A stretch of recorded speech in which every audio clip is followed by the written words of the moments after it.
Oui, avec plaisir. Alors, moi, je suis une femme médecine de l'âme, artiste peintre, médium et analyste aussi en design humain et praticienne de soins quantiques. Et j'ai également fondé un sanctuaire du féminin sacré, une école des mystères d'Isis, que j'ai nommée la Terre de Yaoundé. Voilà, là où je vis et qui est donc un lieu en pleine nature, un lieu enchanteur en pleine nature dans l'Aveyron. Et mon chemin de vie est vraiment dédié à la connaissance de soi, à l'éveil de la conscience, à l'art spirituel et au sacré de la nature.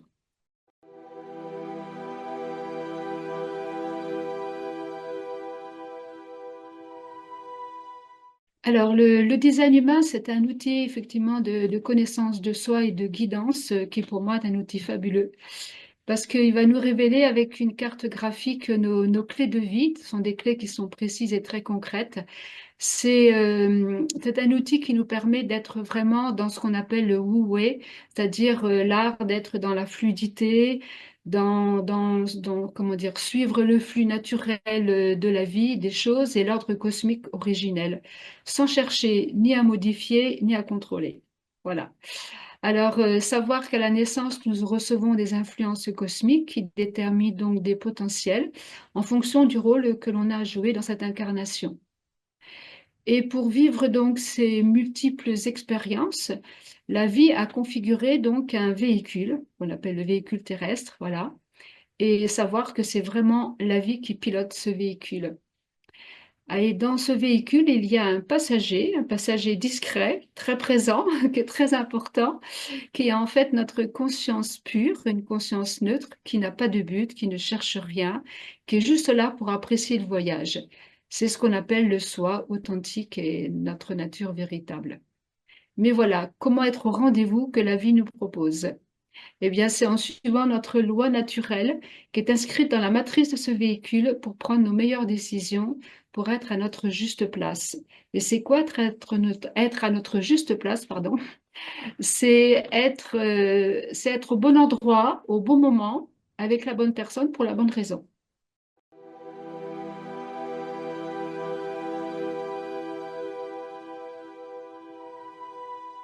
Alors, la spécificité du design humain, c'est de nous indiquer précisément notre meilleure stratégie de vie, comment s'exprime aussi notre guidance intérieure pour nous redonner vraiment les clés de notre liberté. Et dès que nous avons ces clés et que nous pouvons les activer le plus souvent possible, en fait, ça met en route un déconditionnement profond, c'est-à-dire tout ce qui nous a éloignés de notre vraie nature. C'est vraiment pouvoir savourer le bonheur d'être soi-même en toutes circonstances. Et pour encore être plus aligné, il nous donne aussi des clés sur notre manière de nous nourrir, ce qu'on appelle la stratégie nutritionnelle, sur le bon environnement ressources également, sur comment nous percevons le monde et comment nous réfléchissons. Voilà, et c'est en se réalignant sur ces clés que nous pouvons vraiment élever notre fréquence vibratoire et devenir autonomes pour guider notre vie. C'est un outil qui permet vraiment de retrouver une grande confiance dans la vie en accueillant tout ce que la vie nous propose, sans jugement, sans attente, juste sonder est-ce que c'est juste ou pas pour moi. Voilà, et c'est qu'ainsi que le corps redevient fluide, détendu, et il n'y a plus de résistance. Et dès que ce corps redevient fluide et détendu, eh bien la porte du monde de tous les possibles peut s'ouvrir comme par magie. Et l'abondance est là.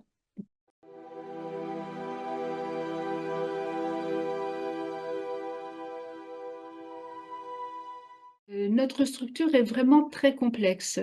Dans la carte, on peut décrypter énormément d'informations qui sont données en fait par le système des chakras. Donc, dans la carte, on peut regarder, il y a 9 centres. Donc, qui sont les chakras qui vont de la racine à la couronne, hein, qui sont parfois yin en mode réception ou parfois yang en mode émission. Il y a aussi l'astrologie qu'on peut retrouver avec les 26 potentiels. Donc, sur la carte, on peut les voir avec des numéros qui sont inscrits dans les centres. Ce sont donc des reflets des influences planétaires. Il y a également le système du Yi King, hein, qui donne donc les nuances de tous ces potentiels. Il y a également le système de la Kabbale qu'on retrouve quand il y a deux potentiels qui se rejoignent pour former des canaux entre les centres et qui veut donc activer les centres. Et il y a également des informations qui viennent du code génétique, hein, à partir des codons que nous avons reçus également. Donc, des fois, on peut remarquer qu'il y a dans certaines cartes des potentiels qui sont plus rouges et d'autres plus noirs, on va dire. Donc, tout ce qui est en rouge, ça nous parle de notre intelligence cellulaire qui a été déterminée 3 mois avant la naissance. Et ce qui est en noir, ça parle de notre personnalité, ce dont on est conscient, qui est donc déterminé le jour où on est.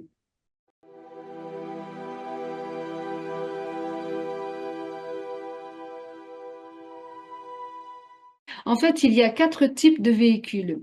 Il y a le manifesteur, donc c'est celui qui a une aura qui est compacte. Alors l'aura, c'est le corps d'eau qui entoure notre corps énergétique, on va dire, qui entoure notre corps physique. Donc cette aura, elle est plutôt compacte et dense et elle va avoir beaucoup d'impact sur le monde et sur les autres. Et le manifesteur, c'est vraiment quelqu'un qui a besoin d'avoir une grande liberté d'action. Et sa meilleure stratégie, c'est vraiment de prendre des initiatives, il aime ça d'ailleurs, à condition d'informer les autres de ses actions pour ne pas les mettre en difficulté ou pour que les autres puissent se sentir respectés, bien sûr. Sa signature, c'est de vivre en paix. Et son cadeau au monde, c'est de mettre en œuvre des projets. Alors, les manifesteurs ne représentent à peu près que 8% de la population. Ensuite, il y a le générateur, c'est à environ 70% de la population. Alors, le générateur a plutôt une aura empathique, très douce, avec une grande force vitale et une grande capacité à se régénérer très rapidement, ce qui lui donne une grande capacité de travail et il est vraiment là pour attendre que les choses arrivent vers lui, que les choses viennent vers lui pour répondre à la vie. Et s'il sent que ça le fait vibrer, qu'il peut s'éclater, alors c'est un vrai oui. Ensuite, alors lui, dans sa typologie, en fait, il existe 2 types de générateurs. Il y a le générateur pur et il y a le générateur qu'on dit générateur manifesteur, parce qu'il a une grande capacité d'action et il peut être facilement multitâche. Voilà. Donc, le cadeau au monde du générateur, c'est de pouvoir offrir son travail. C'est vraiment un bâtisseur du monde.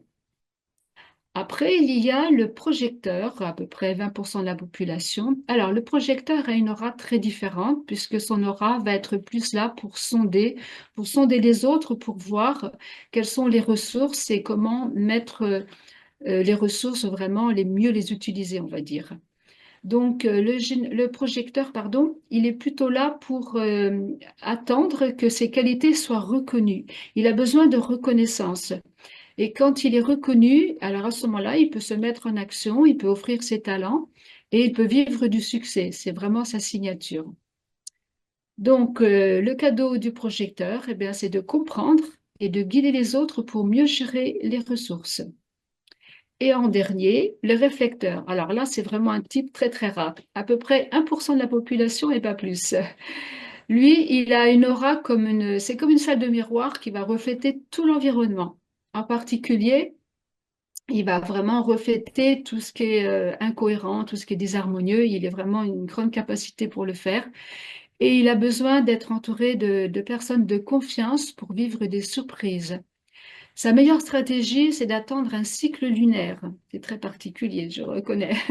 D'attendre un cycle lunaire pour pouvoir prendre ses meilleures décisions. Donc, son cadeau au monde, c'est le discernement par sa sagesse.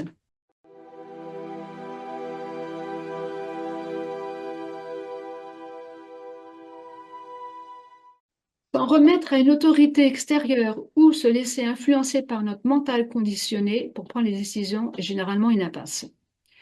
Personne mieux que nous sait ce qui est bon pour nous.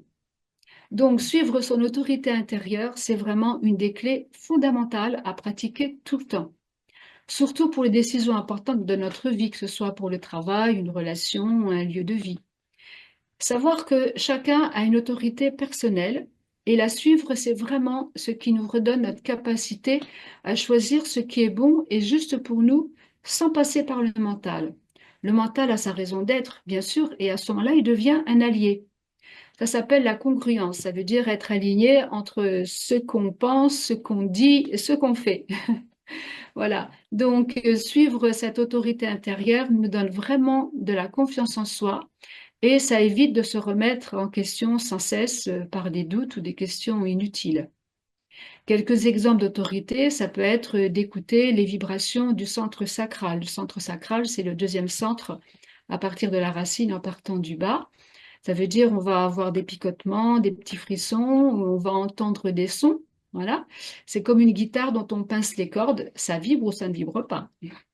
Ensuite, il y a l'autorité émotionnelle, ça veut dire ressentir les fluctuations émotionnelles du plexus solaire. Est-ce que j'ai du plaisir ou pas?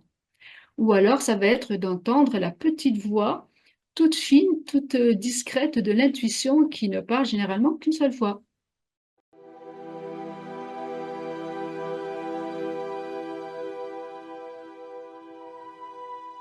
Ce schéma, en fait, est notre plan de route. C'est une carte énergétique très riche qui va révéler énormément d'informations. Déjà, quand on regarde le schéma, on a déjà une impression de cette énergie qui se dégage de la personne. Et quand on communique les informations à la personne, cette personne va vraiment se reconnaître la plupart du temps dans beaucoup de ses potentiels, ce qui va beaucoup la rassurer et va vraiment renforcer son désir de respecter sa manière de conduire sa vie. L'activation ou pas de certains centres, ça veut dire des centres qui sont colorés ou pas, va donc indiquer le type de véhicule et automatiquement va donner la meilleure stratégie et indiquer quelle est l'autorité intérieure. C'est vraiment cette loi naturelle qui est vraiment fondamentale. Puis après, on va regarder des symboles qui sont donc, pardon, on va regarder des potentiels qui sont activés par le symbole du soleil. C'est quand on regarde une carte, il y a deux colonnes, à droite et à gauche, où sont répertoriées toutes les influences planétaires. Donc, ce symbole du soleil va en fait représenter 70% de qui on est. Et ça va donc nous indiquer le profil. C'est quoi le profil en fait? C'est le caractère, c'est notre façon d'être en relation avec les autres. Est-ce qu'on est investigateur? Est-ce qu'on est hérétique? Est-ce qu'on est rôle modèle? Est-ce qu'on est ermite? Voilà, c'est très important ce profil. Ensuite, les centres colorés vont donc nous montrer là où on a une fondation solide, une fondation stable, sur laquelle on peut s'appuyer tout le temps. Alors que les centres qui sont blancs, ce seront plutôt les centres qui vont nous révéler tout ce qui est changeant, parce que là, on est très influençable. On est influencé par les transits des planètes, on est influencé par l'environnement, par l'extérieur. Et dans ces centres, donc, il y a plein de possibilités qui peuvent s'offrir à nous. C'est grâce à ça qu'on peut vivre des interactions très nourrissantes avec les autres. Et par contre, ces centres blancs, ils sont aussi vulnérables. Ça veut dire qu'ils sont très sensibles au conditionnement, très sensibles au non-soi. Et d'ailleurs, ils vont amplifier à 200% généralement ce qui vient de l'extérieur.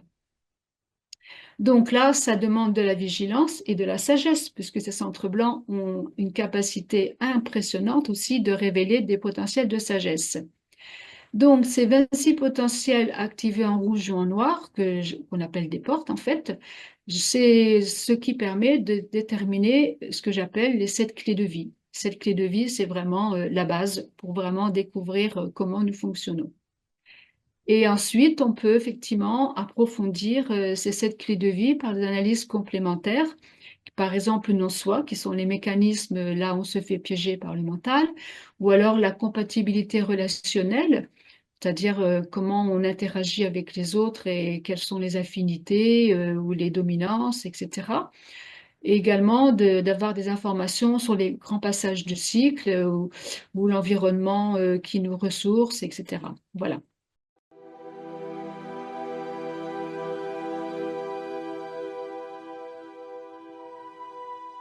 C'est un Canadien, en fait, qui était auteur, compositeur, interprète, qui est donc, c'est lui qui a été choisi comme messager pour transmettre ce système du design humain. En 1987, il séjournait sur l'île d'Ibiza et pendant 8 jours et 8 nuits, pardon, je reprends, et pendant 8 jours et 8 nuits, il a entendu une voix qui lui a parlé, qui lui a tout transmis. Et en fait, ça l'a complètement bouleversé parce que ça a déraciné tout ce qu'il croyait savoir sur la nature humaine, sur le cosmos, sur le fonctionnement de la vie. Et il a tellement été bouleversé et chamboulé, ça a tellement eu d'impact sur lui-même qu'il a voulu donc l'offrir au monde et faire connaître ce système. C'est aussi un système qui, au préalable, a été quand même donné pour les enfants et surtout pour accompagner les enfants et pour le nouveau monde, parce qu'il faut savoir que nous sommes dans une ère de transition, c'est-à-dire que nous sommes là pour évoluer et aller encore vers exprimer encore plus de sagesse et plus d'amour.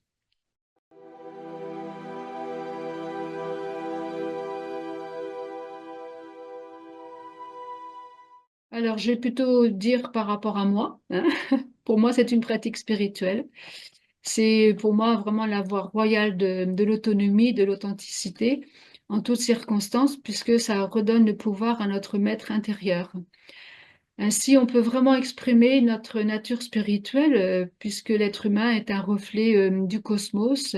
On est entre le cosmos et le microcosmos aussi, voilà. Donc, nous sommes vraiment un intermédiaire entre des mondes.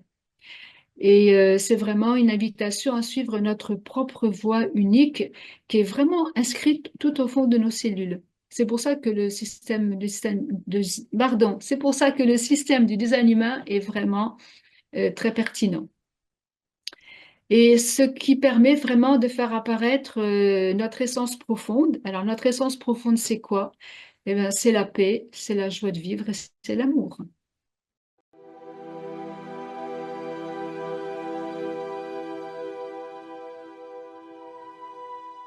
Il permet de comprendre les mécanismes du fonctionnement des mystères de la vie.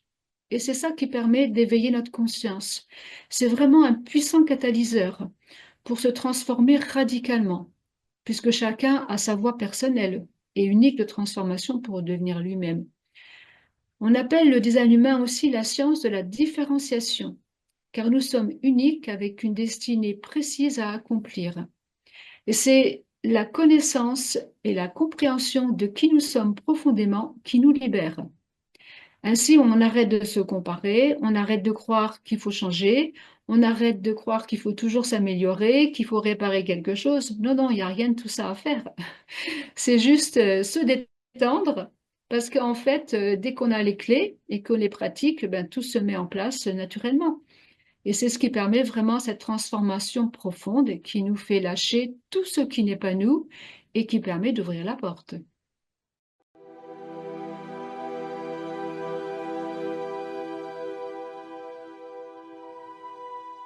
On reprocherait au design humain de ne pas être scientifique.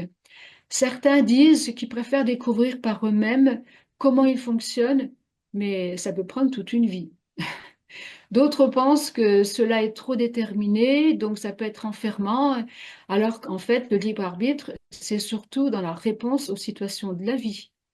Et une petite citation de Ra Urura, c'est comme ça qu'on appelait le fondateur du design humain, qui disait souvent: essayez de vous appuyer sur ce qui est vraiment vous et voyez ce qui se produira. Alors, invitation au voyage, expérimentez, observez-vous, et si ça marchait, n'est-ce pas le but suprême?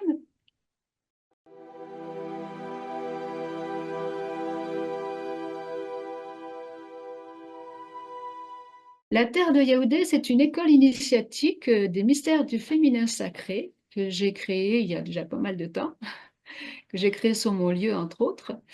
Et sa mission est de transmettre des enseignements de sagesse pour accompagner, en particulier les femmes, à révéler leur nature solaire pour cheminer sur le sentier de la dignité, de la beauté et de la noblesse pour réenchanter le monde en activant leur rayon sacré unique.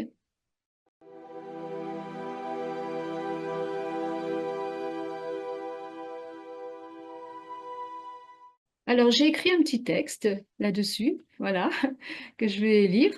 Donc, c'est: tu es une terre qui marche, portant dans tes mains un joyau, ton cœur, un cristal de pure lumière. Il émet une fréquence vibratoire et une couleur unique pour contribuer à l'émergence d'un nouveau monde d'amour, de paix et de joie, afin de rayonner avec authenticité ta nature divine et sacrée. Chacun a un guide de lumière qui nous éclaire à chaque pas pour incarner notre mission de vie. avec la bienveillance envers tous les êtres vivants, être dans la bonté pour créer des liens fraternels avec tout le monde, ou presque, la sagesse pour révéler la quintessence et la beauté pour l'offrir au monde.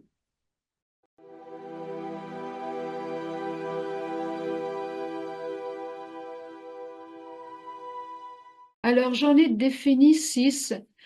Le premier principe, c'est de s'engager et de prendre sa vie en main et d'assumer la responsabilité de ses choix, de ses paroles et de ses actes. Le deuxième principe, c'est de poser une fondation stable en créant des conditions de vie harmonieuses dans les 4 domaines de notre vie: le travail, la santé, la relation et les ressources financières. Le troisième principe, c'est avoir une attitude juste. Ça veut dire accomplir ses tâches avec humilité, fluidité, amour et conscience. Le quatrième, avoir le cœur ouvert, dire sa vérité avec bienveillance, se libérer du jugement de soi et d'autrui et pratiquer le don de soi. Le cinquième, offrir et recevoir du soutien mutuel. Et le sixième, contribuer au monde par l'offrande d'une œuvre guidée par l'amour et la sagesse.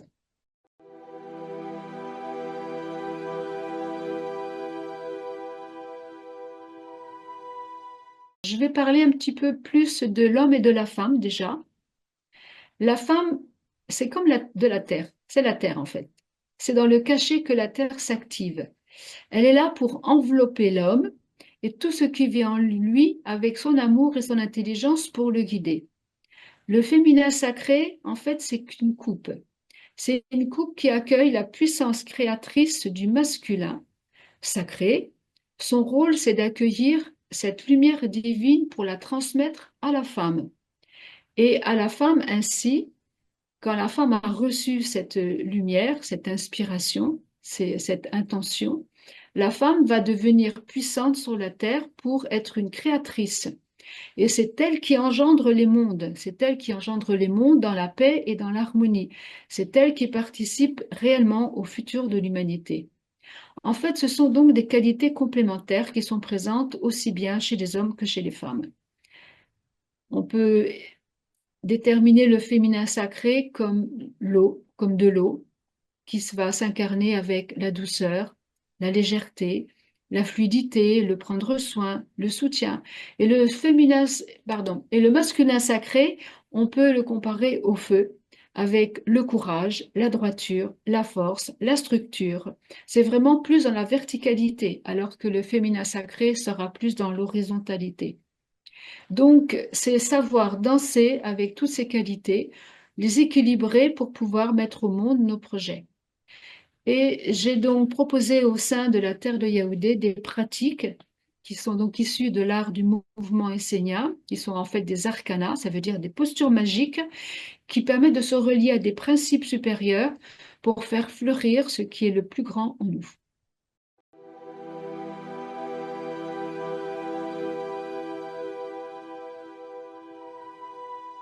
Ces 7 rites de passage, en fait, ce sont 7 initiations pour intégrer 7 valeurs fondamentales pour construire le temple intérieur. Chaque rite de passage, je l'ai associé à la pratique d'un art méditatif.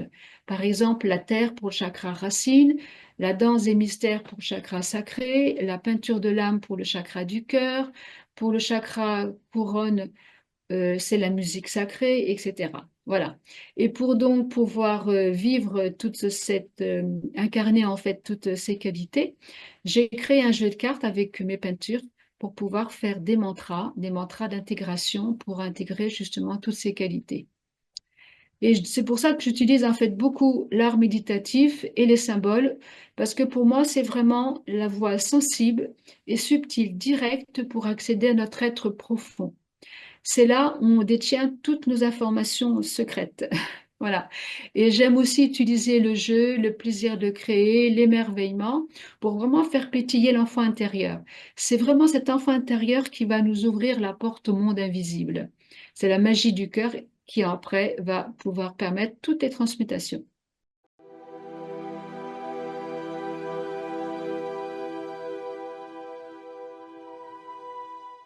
La voie du féminin sacré est avant tout une immersion dans la nature. C'est vraiment la voie du suprasensible, l'écoute subtile des sensations, qui est notre temple sacré, hein, des sensations du corps en fait. Et c'est aussi savoir c'est aussi savoir créer la reliance avec le monde minéral, végétal et animal. J'enseigne également les 19 règles de vie pour vivre en harmonie avec la mer. La mer, c'est comme ça qu'on appelle la nature chez les Esséniens, dans la tradition essénienne. La mer, c'est vraiment la gardienne du livre de sagesse de la nature. Donc, elle va nous enseigner par le silence, par la douceur, la légèreté, par l'équilibre, par la solidarité, la coopération, la communauté d'amour. Et je transmets aussi donc des rituels qui vont permettre de réaligner nos quatre corps. Les quatre corps, c'est relié aux quatre éléments, car nous sommes constitués des quatre éléments. Et c'est par cette alchimie que nous allons donc pouvoir purifier nos quatre corps. Le corps de terre, par exemple, c'est l'art de poser des actes concrets. Le corps d'eau, c'est l'art d'être en relation avec les autres. Le corps d'air, c'est l'art d'être en mouvement, qui permet d'être en bonne santé. Et le corps de feu, c'est l'art de l'activité juste. Voilà. Tous ces rituels, en fait, viennent d'une tradition, une tradition essénienne, qui, en fait, vient aussi d'une tradition encore plus ancienne, qui va être la tradition de l'Égypte ancienne. Et quand nous avons pu purifier tous ces corps, eh bien, nous pouvons recevoir ce qu'on appelle le nom secret de notre âme, qu'on appelle le nom de la mère. En fait, c'est une qualité, c'est une vertu que nous sommes venus incarner dans cette vie.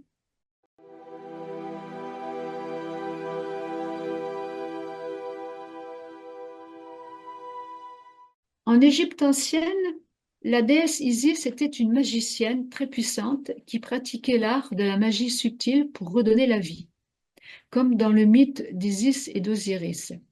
Isis et Osiris, en fait, étaient un couple sacré qui incarnait le principe féminin, donc par Isis, et le principe masculin avec Osiris. Et c'est leur union qui a permis de donner naissance à Horus. Horus, en fait, va symboliser le corps de lumière. C'est le but de notre incarnation, en fait. Ce mythe d'Isis et Osiris, il nous explique tout ça. C'est vraiment révéler ce corps de lumière qui va apparaître. Comment? Dès qu'on élève notre fréquence vibratoire, en réconciliant les deux principes masculin et féminin, ce qu'on appelle l'androgynie intérieure spirituelle. Donc la terre de Yaoundé, elle s'est dédiée à ce parcours initiatique pour vivre la deuxième naissance, la naissance de l'âme, qui va donc se faire par la transmutation du feu et la purification de l'eau. Savoir aussi que ces écoles des mystères existaient en Égypte ancienne, mais aussi en Grèce.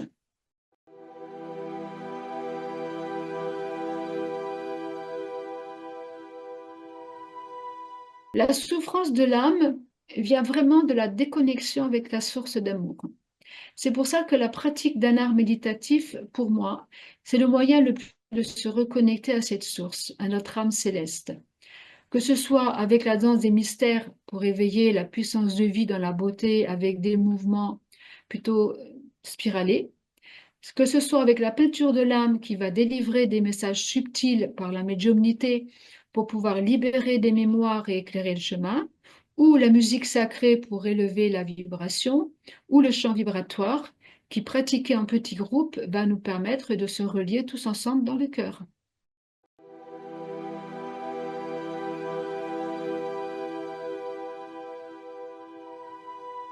Alors, moi, j'ai grandi dans une ferme. J'étais plutôt une enfant sauvage, on va dire, parce que mon père était arboriculteur. Et donc, la ferme était à la lisière d'une très grande forêt de 2500 hectares avec des chênes centenaires. Donc, je courais les bois avec mon chien, je construisais des cabanes, je peignais, je créais beaucoup avec mes mains et j'adorais lire et soigner les animaux blessés. Voilà. Donc, j'ai toujours vécu en fait dans la forêt, comme les druides. Et j'ai eu vraiment la chance extraordinaire à 25 ans de rencontrer un peintre, un peintre qui m'a enseigné l'aquarelle. Donc, c'était un peintre de l'âme féminine et qui m'a vraiment prise sous son aile. Donc avec lui, j'ai vécu 3 ans d'initiation. Et c'était vraiment une relation de maître à disciple qui était pour moi vraiment rare et très précieuse, hein, puisque c'était mon jardin secret aussi. Et après, j'ai découvert la peinture anthroposophique et c'est vraiment devenu le fondement de ma pratique artistique aujourd'hui. J'ai ensuite enseigné l'aquarelle dans les écoles d'art, j'ai animé des ateliers d'art cru, des danses libres, j'ai fait des spectacles d'art vivant, exposé aussi mes peintures. Et je me suis aussi en parallèle toujours intéressée par les mystères de la vie et la spiritualité. Donc j'ai suivi beaucoup les enseignements de différentes traditions, mais surtout la tradition des Fils du Soleil avec Peter de Nof, Ivanov, Steiner, voilà. Et après, donc un peu plus tard, j'ai découvert le design humain tout à fait par hasard, hein, grâce à une femme qui était venue en consultation avec moi, qui était en formation et qui m'a invitée à suivre un stage avec elle. Et ça a été une telle révélation que j'ai eu envie de devenir plus tard analyste.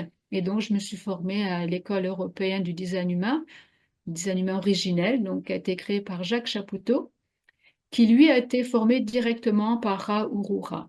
Voilà. Après, j'ai aussi beaucoup appris avec toutes les thérapies quantiques, parce que je donne aussi des soins.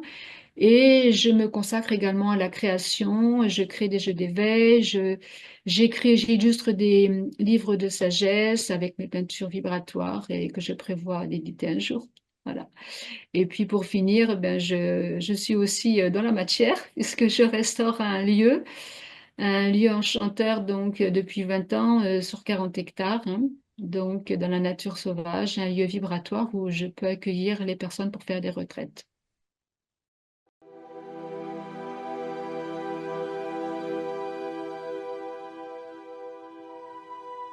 Je propose une première rencontre avec la lecture des 7 clés de vie, donc du design humain, ou alors avec une peinture de l'âme, hein, qui permet donc par médiumnité de recueillir des messages. Donc je peux le faire en présentiel ou en visio.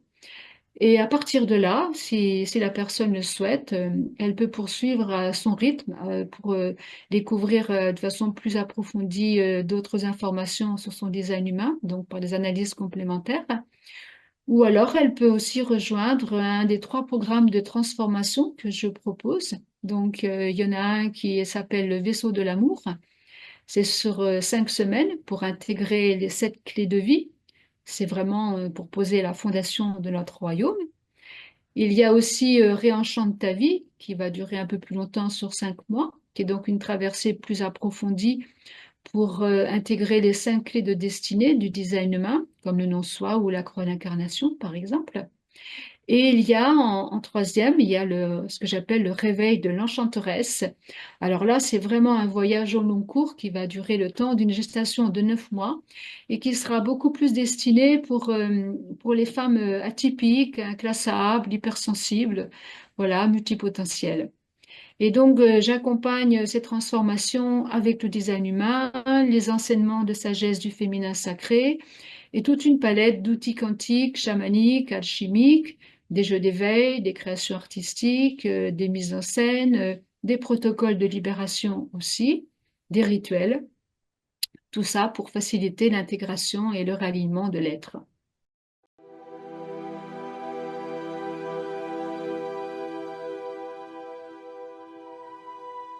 La terre de Yaoundé est également aussi proposée aux hommes. Bien sûr, on parle beaucoup plus de féminin sacré, mais ça concerne aussi les hommes. Et d'ailleurs, il y en a qui viennent, hein, et qui viennent et qui sont très heureux d'être là aussi. Voilà, bien sûr, c'est ouvert à tout le monde, y compris même les programmes, hein, même si voilà, je peux on va dire, les proposer peut-être plus aux femmes, parce que c'est plus elles qui sont demandeuses, mais les hommes sont vraiment les bienvenus. Voilà.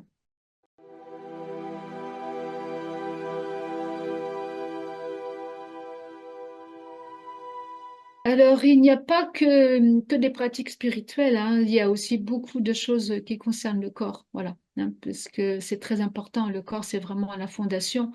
Dans l'enseignement enseignant, on dit on ne peut pas aller vers le Père si on n'est pas passé par la mer. La mer, c'est le corps. Donc, il y a aussi des enseignements aussi sur l'art de se nourrir, sur l'art de prendre soin du corps, des massages, voilà, et d'autres choses, bien sûr.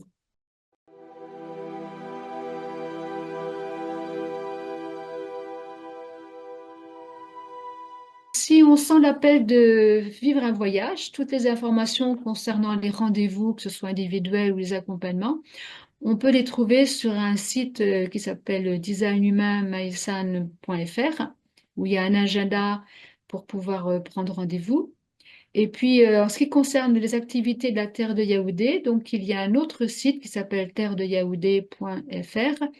Alors là, ce sont plutôt des activités proposées d'avril à octobre, où on peut trouver le calendrier avec quelques dates, mais on peut aussi venir à la carte. Et je serais ravie aussi d'offrir un entretien au préalable en demandant un rendez-vous par mail ou par téléphone, bien sûr. Voilà. Donc peut-être au plaisir de se rencontrer au détour du chemin.